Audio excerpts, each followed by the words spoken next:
Il existe des silences qui pèsent plus lourd que tous les discours. Et parmi eux, il en est un qui résonne encore aujourd'hui avec une douleur d'une pureté absolue. Un vieil homme aux yeux perdus dans un brouillard que la maladie avait tissé autour de lui a regardé son fils et lui a posé une question simple, presque douce. Une question qui a fait pleurer le monde entier. Mais pour comprendre le vertige de cet instant final, il faut d'abord traverser toute l'étendue d'une vie qui ressemblait à un rêve et qui cachait derrière chacune de ses coutures dorées une blessure profonde et jamais refermée. Laissez un commentaire. Partagez ce récit, parce que l'histoire d'Omar Sharif mérite d'être transmise avec toute la vérité qu'elle porte.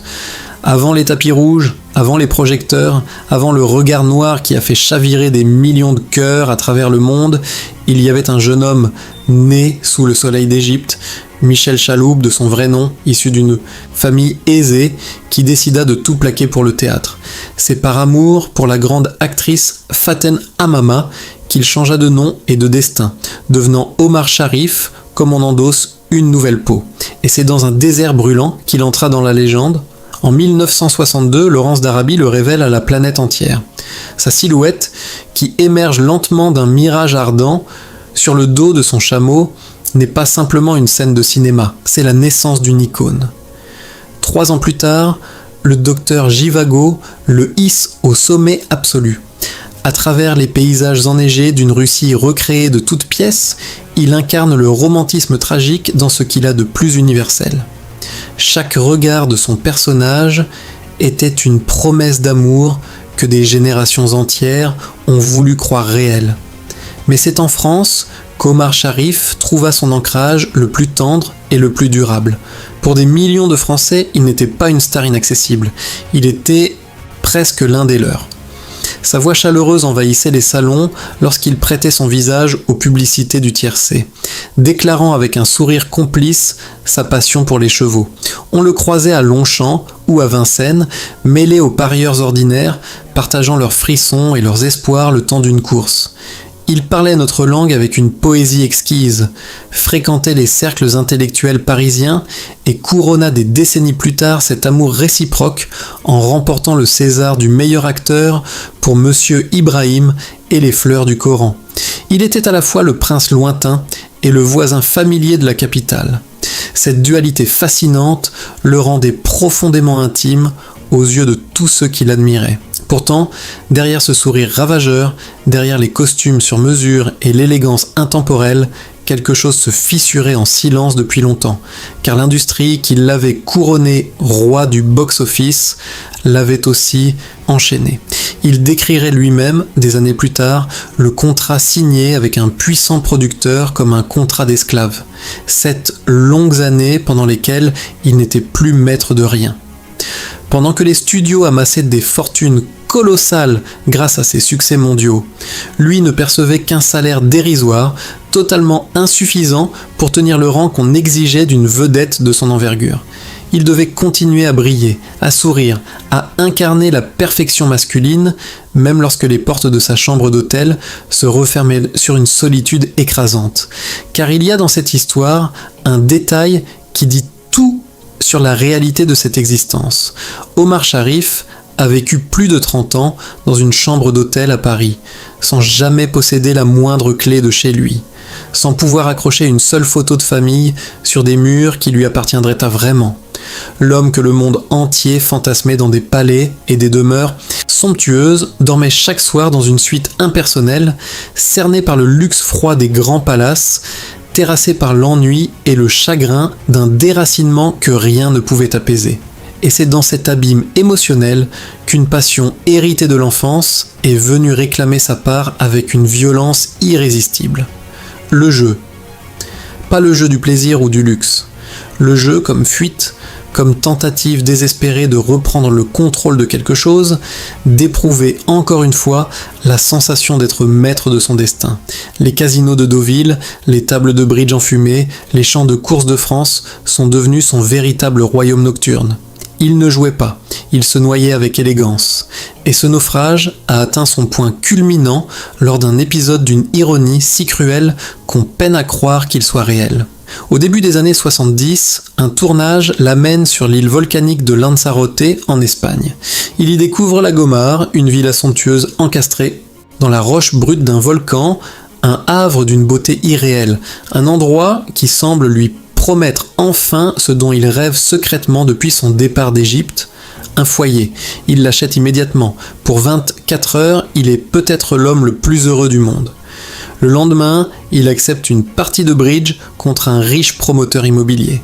Il ignore que cet adversaire est non seulement le constructeur de cette villa, mais aussi un redoutable champion d'Europe de la discipline. La fièvre du jeu fait le reste. Il mise les clés de son paradis volcanique. Les cartes tombent une à une et le refuge, dont il n'avait même pas encore défait les valises, lui échappe pour toujours. Il ne possédera plus jamais de maison. Il le sait désormais. Et il s'y résigne avec une amertume silencieuse, reprenant sa vie d'éternel voyageur de luxe, condamné à errer de palace en palace sans jamais pouvoir s'y ancrer vraiment. Pour rembourser des dettes qui s'accumulaient avec une régularité implacable, il fut contraint d'accepter des productions qu'il méprisait profondément, sacrifiant son intégrité artistique sur l'autel d'une survie financière qu'il n'aurait jamais imaginé devoir négocier. L'industrie, qui l'avait élevé au sommet, observait sa descente sans jamais lui tendre la main, préférant alimenter les rubriques de scandale plutôt que de reconnaître sa part de responsabilité dans ce naufrage. Dans ses dernières grandes interviews télévisées, la voix éraillée mais le regard toujours perçant, il posa un regard d'une lucidité implacable sur sa propre vie. Il confessa que cette existence, malgré ses apparences éblouissantes, résonnait intimement comme un échec douloureux. Il dit sans détour comment le mirage de la célébrité l'avait déraciné. Comment il avait été transformé en un étranger perpétuel, élégant et seul, que l'on exhibait comme un produit de grand luxe sans jamais se préoccuper de l'homme fragile qui vivait derrière le personnage. Et puis vint l'ennemi contre lequel aucune renommée ne protège. La maladie d'Alzheimer commença à effacer méthodiquement l'esprit de l'homme qui parlait couramment 6 langues et mémorisait des scénarios entiers avec une facilité déconcertante.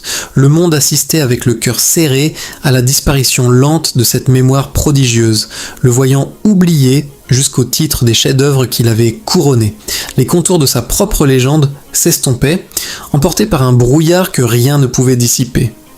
Pourtant, au milieu de cet effacement brutal, une seule chose refusait obstinément de disparaître, une blessure d'amour jamais refermée.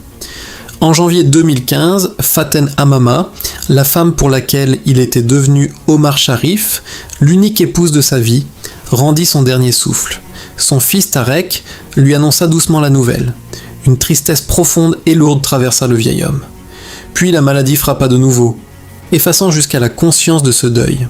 Quelques jours plus tard, il regarda son fils avec une tendresse immense, l'esprit perdu dans une époque révolue où elle était encore vivante, et lui posa cette question d'une innocence bouleversante. « Comment va Faten ? Est-ce que ta mère va bien ?» Cette phrase déchirante, prononcée quelques mois seulement avant son propre départ silencieux, résume à elle seule toute l'essence de sa tragédie intime. La maladie avait tout effacé. La gloire, les contrats, les casinos, les palaces, les regrets. Tout, sauf elle. Sauf cet amour premier, ce départ originel, cette blessure fondatrice qui avait donné naissance à Omar Sharif et qui, jusqu'au dernier instant de lucidité, continuait de battre au centre de tout. Ce que nous enseigne cette vie tient en quelques vérités que l'on préfère souvent ne pas regarder en face. Derrière chaque icône vénérée se cache un être humain qui lutte désespérément pour préserver une once de sa véritable identité. Une industrie qui fabrique des dieux éphémères pour mieux les consommer n'a aucune obligation envers les âmes qu'elle épuise, et la célébrité, si éclatante soit-elle, ne peut pas remplacer la chaleur d'un foyer, la permanence d'un amour, ou la simple paix d'avoir une clé à rentrer le soir. Omar Sharif n'a jamais cherché la pitié. Il voulait seulement que l'on se souvienne de lui tel qu'il était vraiment.